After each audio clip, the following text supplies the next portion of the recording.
and finding a path to problem solving. Our events offer both theoretical and practical approach by professionals. We at Transitional Justice Lab at the Carter School work on enhancing inquiry, engagement, and learning about justice in its many forms in the study of peace and conflict resolution. Our efforts focus on understanding justice and social change across time, culture, and societies. A nuanced understanding of justice informs our approach to transitioning justice, changing and reforming justice, institutions, and practices to achieve more equitable and peaceful societies. The lab's emphasis on justice and social change is a hallmark of our contribution to the peace and conflict resolution field. As lab projects focus on historical and current efforts to foster social change, reduce structural violence, and build peace. In collaboration with our partners, including government, community-based organizations, and universities, lab team of students and faculty co-create new ideas about justice. And through project-based experiential learning, peace and conflict resolution students gain the knowledge, skill, and abilities to effect constructive change. Our mission is to enhance scholarship on transitioning justice as a route to peace through engaged projects in three areas: racially equitable community-based restorative justice, peace and conflict resolution learning in carceral spaces, and comparative theories of justice and social change.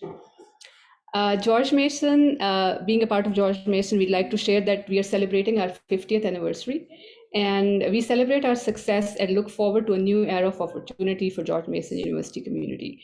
We started from a small University of Virginia branch campus of a fully independent R1 research powerhouse serving 39,000 students. In just 50 years, we have become the largest public university in Virginia, an economic driver and a model of diversity and inclusivity. We are just hitting our stride. So we have a lot to celebrate, and we'll celebrate all year. And Peace Week is a major part of that celebration.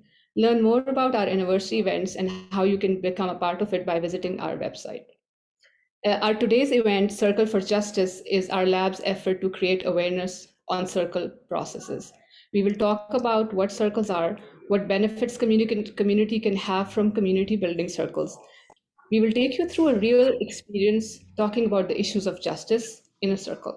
Once again, we take this opportunity to thank you for being here and keeping a circle with us. I would request Juliana to read the opening of the event for us.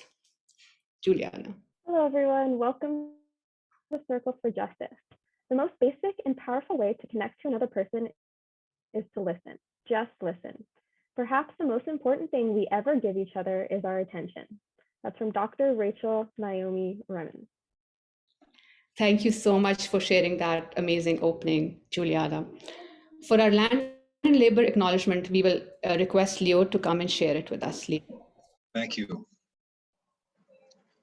So what happened in the past shapes our present. Many harms, injustices, reverberate to this day.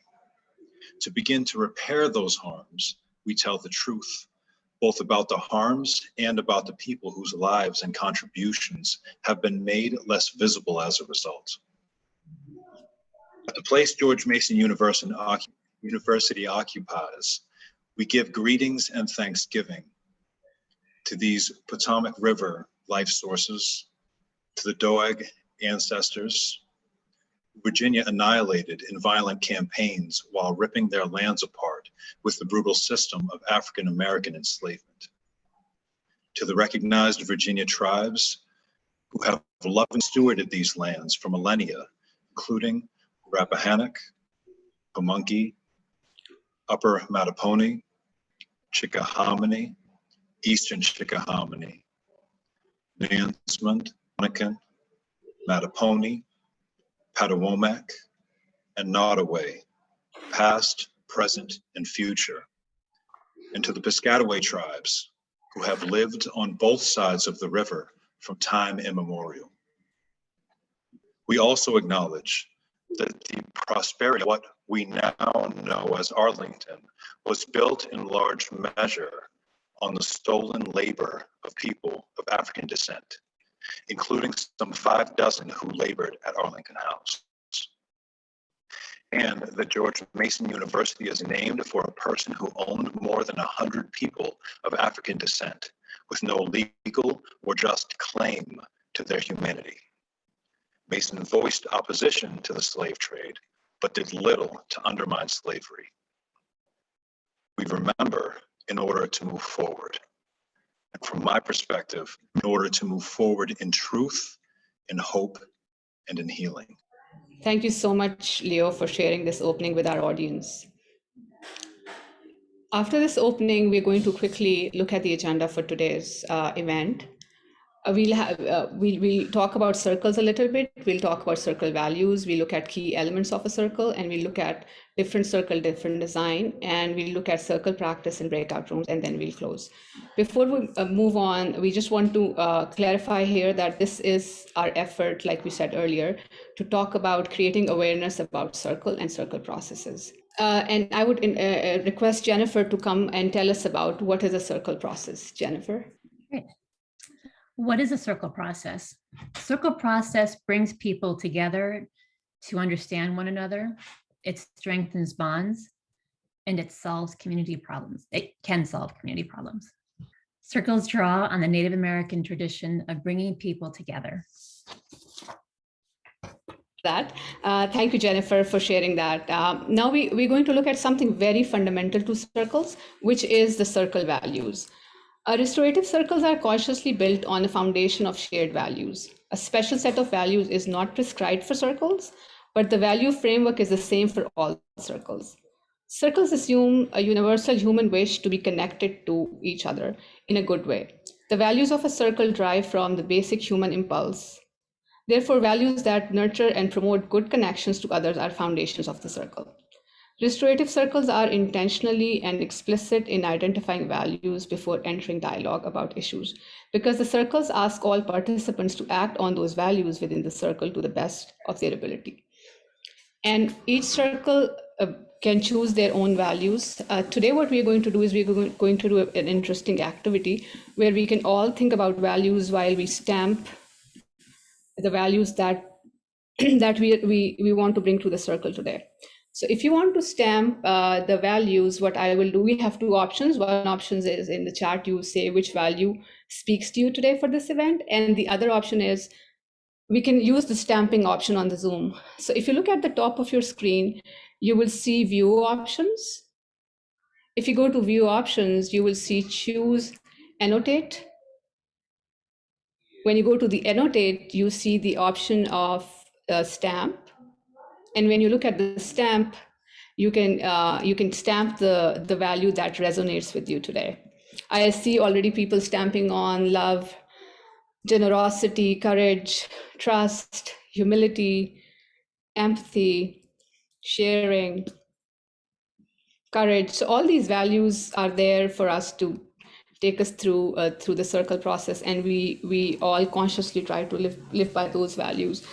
And when participants consciously choose these values, they want to guide their interaction. They're much more deliberate about keeping their behavior aligned with those values. Thank you so much all for sharing your values with us today.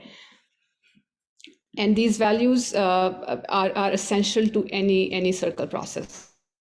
Now we'll have Jennifer after this, after we stamp the circle and stamped our circle values, I would request Jennifer to tell us about the key elements of any circle. Jennifer. There are 5 key elements to circles. They include ceremony or ritual, guidelines, a talking piece, keeping facilitation, and consensus decision-making. These 5 structural elements of circles create a safe space and allow for connection in a good way, even in times of conflict. Thank you for sharing, Jennifer. Thank you so much. Now we'll have Juliana come and tell us about what is a circle ceremony. Juliana. Opening ceremonies help participants to center themselves, be reminded of core values, clear negative energies, and honor the presence of everyone there. At the end of a circle, you go to the closing. The closing ceremony is about acknowledging the efforts of the circle, affirming the interconnectedness, and conveying a sense of hope for the future. Thank you so much, Juliana. So every circle, you'll start noticing that every circle has an opening and a closing, and that's how we differentiate a circle from other kinds of facilitation. A circle guidelines, like Jennifer mentioned, is one of the key elements in circles. And guidelines are a commitment or a promise that all participant makes to one another that they will be the way they will behave in a circle.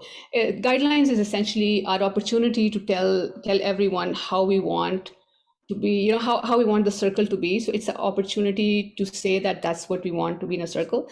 And circle guidelines are always adopted by consensus. Sometimes people just agree to those guidelines because they want to be sure to be part of it.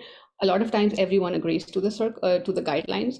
When you move to online settings doing a circle, we use guidelines, and everybody has to agree to the guidelines. So we use a thumbs up sign through reactions or through show of thumbs up, and based on that we say we affirm to these guidelines. So after I told you I explained what guidelines are, we'll have Julie Muller take us through the circle guidelines that we're going to use in our circles. So once we look at all these guidelines, we'll do a thumbs up saying that we agree to these guidelines. Julie, can you please share the guidelines for our circles today? Thank you. Thank you, Sarah. Confidentiality. What is shared here stays here. So the circles will not be recorded. Respect the talking piece, which is the speaking order. Participation is always voluntary. Prompts are invitations, not directives. Participants may pass. Respect each participant. Listen actively. Only use chat box for technical help, not as for side conversations. Be patient and compassionate, especially since this is a new process for all of us.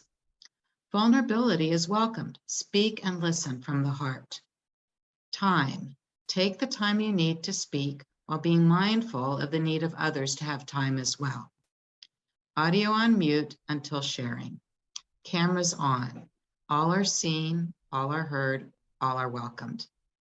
Acknowledge assent or understanding through nonverbal means, facial expressions, clapping, ASL version or hearing version, etc. And of course, these are just some basic guidelines that we've come up with for today's circle, but others can be added. Thank you, Sarah.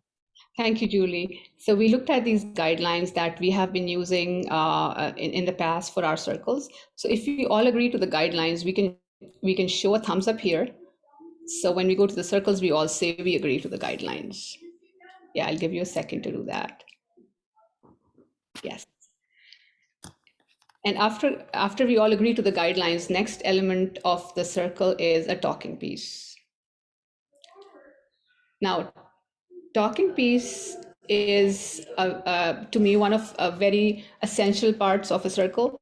I think it gives you that attention and that ability to speak in a way where everybody is listening to you. And in physical circles, we have a talking piece like this that you can share, physically pass to each other. And in virtual circles, we have been using values as a talking piece. And a good thing about talking piece is that they come up with a story. They have a background story. We bring our personal self to that specific circle with a talking piece. So I will share a quick story about my talking piece. If you see this, if you can all see this well, this is a rock that I picked up on a beach. The beach is called Dania Beach, and interestingly, my reason to pick this specific rock is that every time I personally stand on a beach, you see the connectedness of yourself with the universe in a way that you feel connected, and with that connection you feel so much humility. So for me, this talking piece brings the idea of openness and humility. So that's the story. So when I share this in a circle process, I bring a story that connects everyone to what I'm bringing to the circle. So talking piece becomes a very important and a very interesting part of a circle that differentiates a circle from other processes. And a lot of you would, when you start thinking about circles, you start thinking about what can you bring to a circle process. So this is a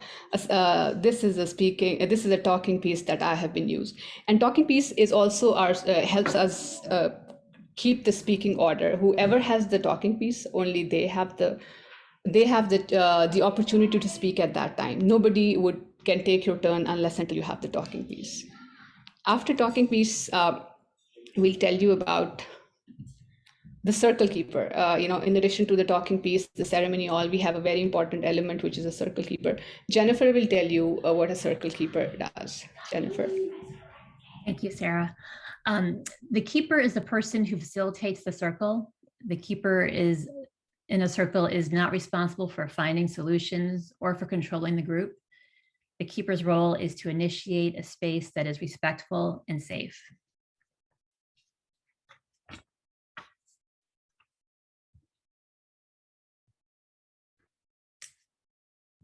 And consensus decision-making. Not all peacemaking circles make decisions, but when they do, the decisions are made by consensus.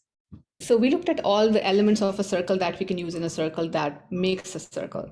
Now the next slide will tell you about the different circle and different circle design. So each circle would have a design that we can use for that specific kind of circle. If you look at this slide, you'll see that on the first column we have community building circle. That's what we are talking about today. That's what we're doing today. We're talking about community building circles.